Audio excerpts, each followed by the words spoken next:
speaking about the death of Albert Ojwang in the cells at Central Police Station, as if he was not aware that when that happened, in fact, in that specific police station, there were CCTV cameras installed in that particular station.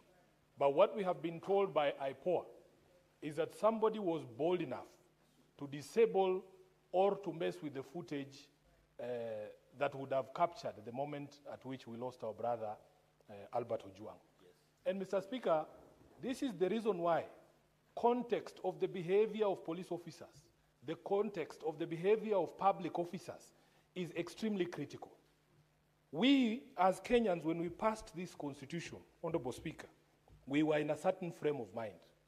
Mr. Speaker, if you want to know the frame of mind that Kenyans were in, you have to go to the preamble of the Constitution. And Honorable Speaker, because I like to teach, you will explain what the context of the Constitution is when we were passing it. If you look at the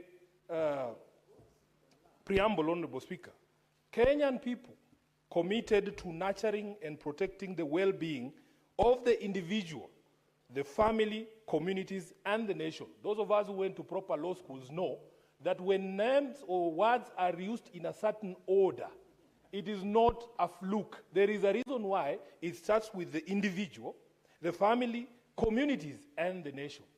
Honorable Speaker, we have another basic principle, the frame of mind that Kenyans were in when we were giving ourselves this constitution, because they say it's a very progressive document, but it required a very specific kind of government to be able to ensure that it is implemented.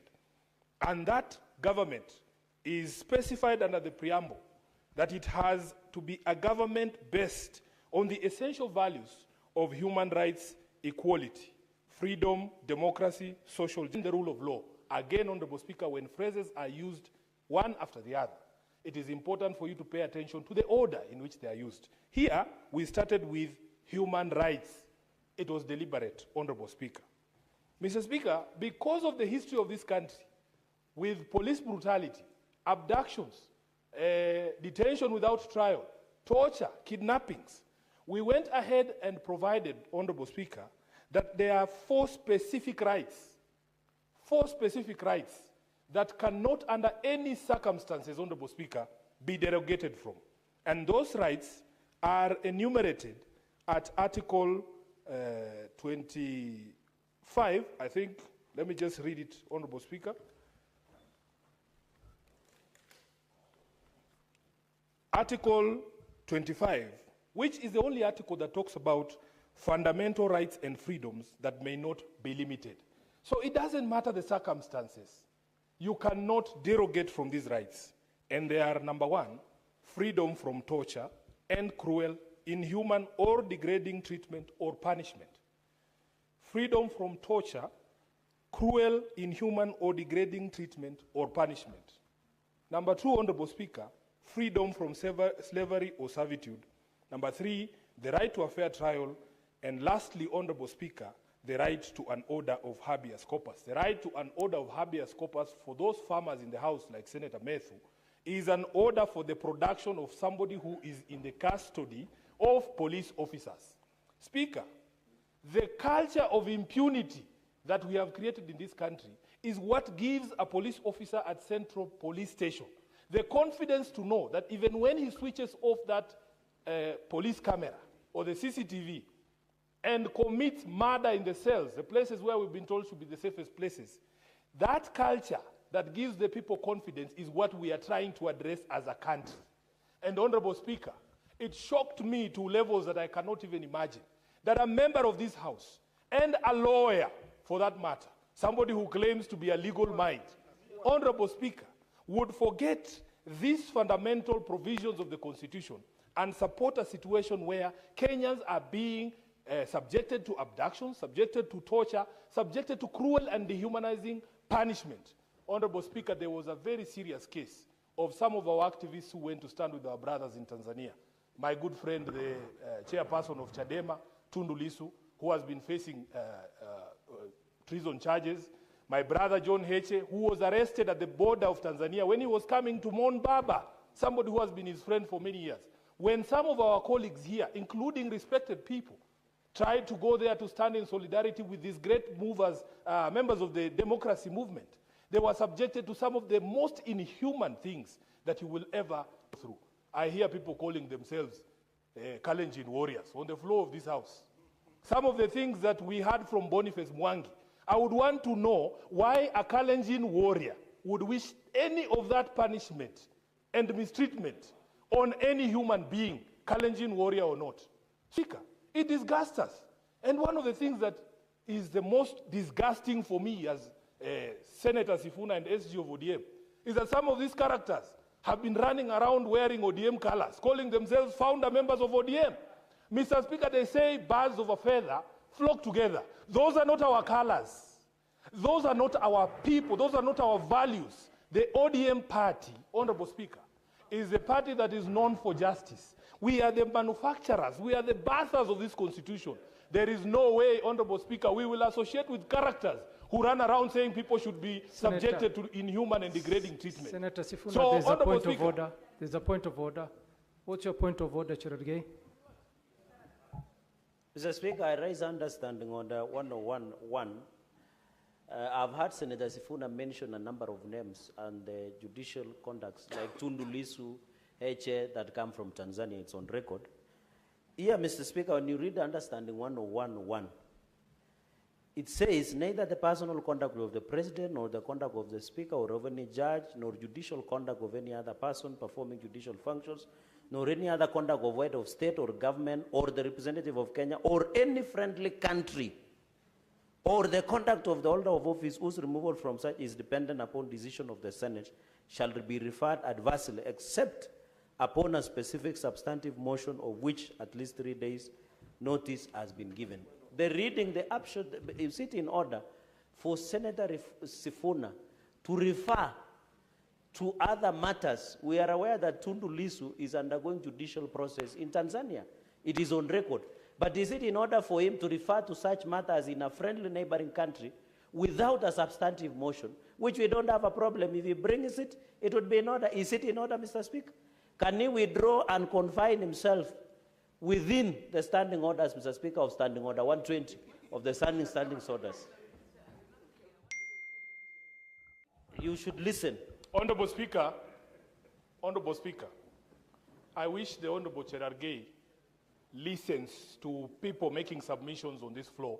And if he can't listen, at least exercise his ability to read, even that standing order that he has read. Clearly, Honorable Speaker, although I know the names of the judicial officers who are involved in the cases in Tanzania, I have not mentioned them. Although I know the people who are responsible for torture abduction of Tanzanians and Kenyans in Tanzania, I have not mentioned them. I am speaking about my friends. If you don't have any friends across the border or anywhere away from Nandi County, that's your own problem. I have not mentioned anybody in that authority. Mr. Speaker, therefore, allow me to continue uninterrupted. The point that I was making. Speaker, we need to create a country that resembles that which we wanted when we passed this constitution. And the point that I was making as SG of ODM, still, Honorable Speaker, wearing that color is not what makes you a good person. That color represents something. We know what we stand for. When somebody sees ODM, they know what it means. So just donning a cap, if you don a cap and you're the ones denying people the right of habeas corpus, our founder, our party leader, the late Raila Amolo Odinga, was for 9 years without trial. His family suffered. His kids missed him, his wife. They were tortured and, even emotional. So when you wear that color, you should know what it represents. You don't just go there, put it on, then you say, oh, I'm a founder member, and start shouting tuta. That's not who we are. Honorable Speaker, the constitution of ODM is molded so closely to the constitution of this country because we are a rights party. So, Speaker, let me tell you this. We want a country where human rights, human dignity is respected. The reports that have been referenced here, including reports from IMLU, they tell us that almost 20 young people have died in police custody, or in prison cells, or remand facilities between January and now. Speaker, that is not a statistics that we have made up. It is a serious issue. Almost 60 people have died because of extrajudicial killings. And these proposals are good, Honorable Speaker, because we have seen even in the streets sometimes when young people are trying to capture the police breaking the law, they themselves who are trying to record what is going on are subjected to violence. So let it be that we get this footage from our own equipment that has been installed by the taxpayer. But if we do not develop a culture of respect for the rule of law as stated in the preamble of the Constitution, Honorable Speaker, there's nothing we are doing. So, Speaker, we have to have a conversations. We have spoken here during the motion on the State of the Nation about even reviewing of police standing orders and their operational, what are they called? Yes, there's SOPs, standard operating procedures. Honorable Speaker, because again, I will not tire to remind the country that I am the author of the MOU signed between Raila Odinga and President Ruto. Honorable Speaker, the review of the police standing orders, because I made sure that because I'm a senator, I incorporated the resolutions of this House during the debate on the State of the Nation in that MOU. I had some person running around who was not even in the room when the MOU was being prepared, telling us that it is at 50% implementation. He doesn't know.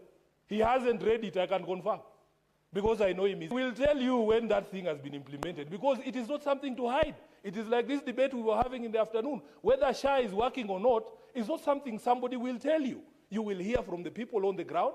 When you go there, Honorable Speaker, in Garissa, you will say, yes, mambo ya harambe hapa imeisha. Honorable Speaker, when that MOU is implemented, nobody will need to shout from the rooftop about its implementation. We will see compensation of the victims of police brutality. They will tell you the money is in their accounts. They will tell you that the SOPs, the standard operating procedures of the police were brought to this House. They have been amended, and now we have a people-friendly police force or service. Honorable Speaker, they will tell you that devolution is working. Those are the things that we incorporated in that. And we want to urge Kenyans, Honorable Speaker, not to fall into this trap of encouraging a clawback of all the gains we've had. Honorable Speaker, the things that are happening in our neighboring countries, they used to happen here. They used to happen here. You remember the fight we had about constitution or reconstitution of the IEBC. You hear the stories from our neighbors where they are still in the era where the president just determines who's running the election. You know, when we hear those things, Honorable Speaker, we are transported back to 1992, over 30 years ago. When you hear somebody say, you can arrest these people, and he uses words like Finya Wow, you sound like a Kanu youth winger from 1991. You're giving me nightmares, Honorable Speaker. I remember at the advent of multi-party, we were told, Honorable Speaker, if you flash the two-finger salute, they will cut one so that it remains the one that was representing Kanu. That is the same language we are hearing from people in this House, and they call themselves founder members of ODM. Shindwe kabisa. I thank you, Honorable Speaker.